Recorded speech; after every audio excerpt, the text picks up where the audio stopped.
Hey, it's your boy back in the house, and today's video is about why weight loss is not as simple as you might think it is. And the mainstream media is completely got it wrong to where they only believe that calorie deficit is the only thing that determines your weight.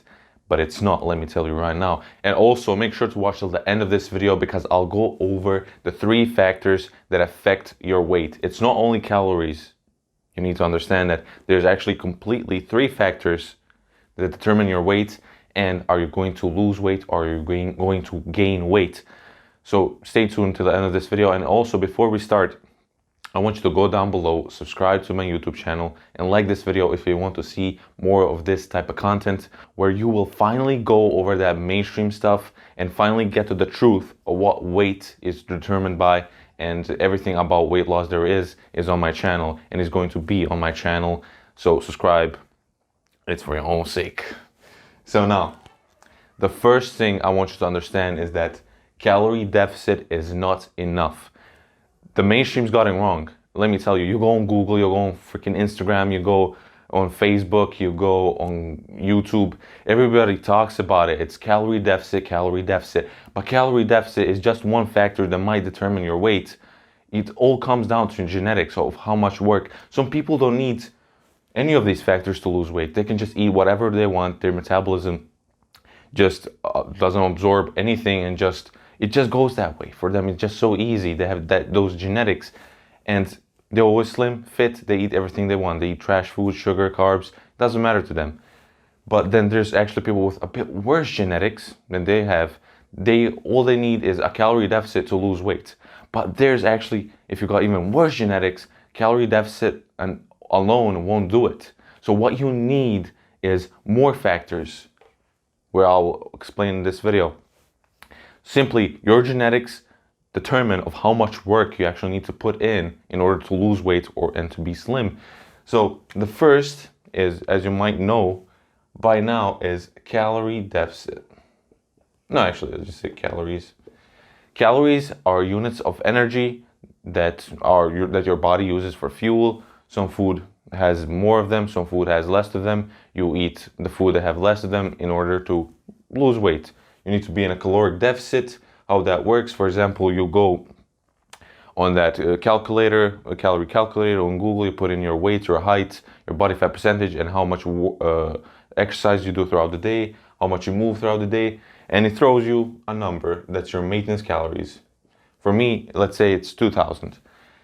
That calculator throws you a number 2,000. So what that means, your maintenance calories, these are your maintenance calories. That means that your body burns exactly this amount of calories every single day for your body processes like liver, brain, for you to move around, for your body to metabolize your food, to burn your food. Everything needs 2,000 calories for that to happen. And in order to lose weight, what people tell you is calorie deficit, which works for some people.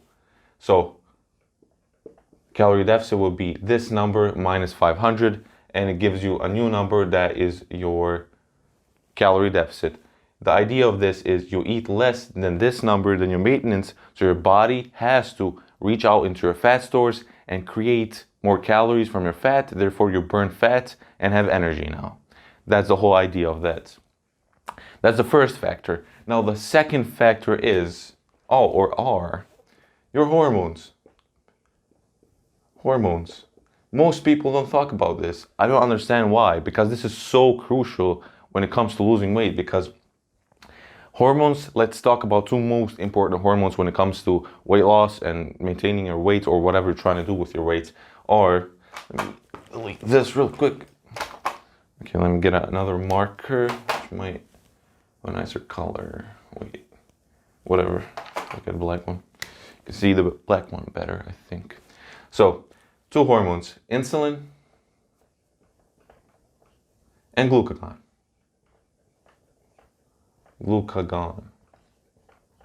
Both of them are released from your pancreas. Your pancreas releases them. These are from alpha cells. These are from beta cells. So, what they do is, for example, this comes down to eating carbs and sugar. This is the most important thing when it comes to hormones and these 2 hormones. So you eat carbs and sugar. So what happens is when you eat carbs and sugar, your blood sugar goes up, your blood glucose goes up. So what that means, your body simply, if it has excess blood sugar, you'll fall dead if it's completely high. What your body does to prevent that from happening, it releases your insulin. So insulin is high when your blood sugar is high after you've eaten a lot of sugar and carbs. So what this hormone does, it tells your body that it's time to store energy. So therefore, you're going to gain weight and create fat. You're going to create fat. And the opposite of that is when you don't eat sugar, when you don't eat carbs, your body doesn't produce blood sugar, blood glucose, that is your blood glucose. And then what happens, your body releases a lot of glucagon. But glucagon is good for your weight loss because what he tells you is reach into your fat stores, reach into your liver stores, glycogen from your muscles and from your liver, and create energy, create blood sugar. So therefore, your body is burning fat to create energy.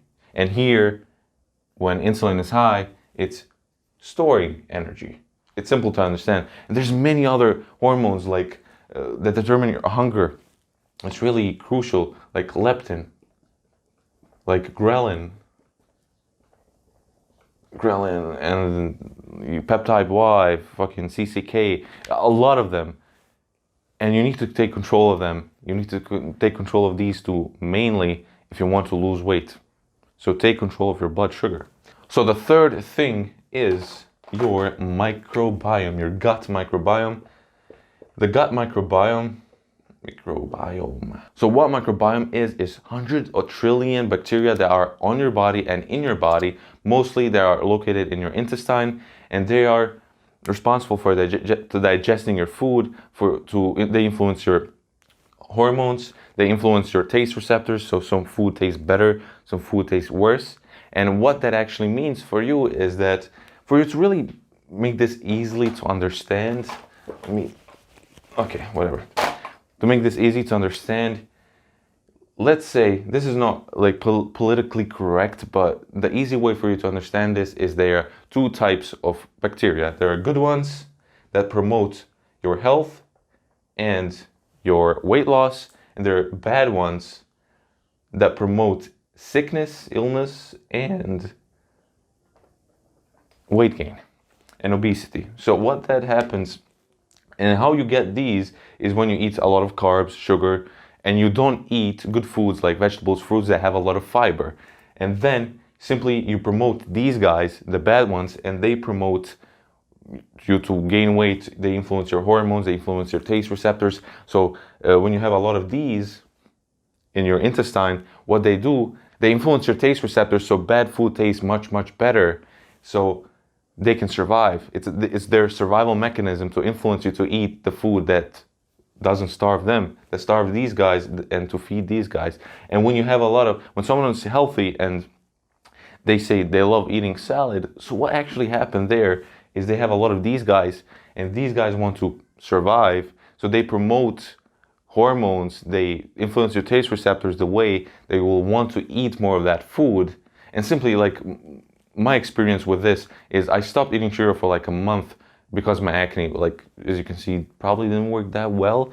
But it's simply, for me, it's another reason why I have acne. But I tried quitting sugar, and what happens, I got a lot more energy. I felt so much better because these guys improved and I got more of them in my intestine.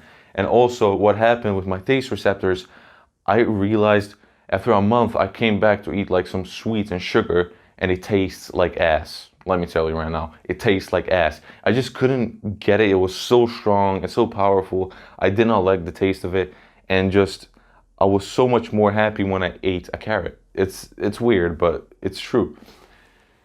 So the goal is eat as much fiber to promote these, and eat as less carbs and sugar to kill off these, so you can starve these so they die, so they are not a threat to these good ones. So eat a lot of fiber, and magnesium, calcium, and also to improve your overall health. And also, if you're healthy, your cells will produce more energy, your mitochondria will be healthier, will be better, produce more energy, feel better, You can do more work, you can go exercise, and I feel actually good after the exercise.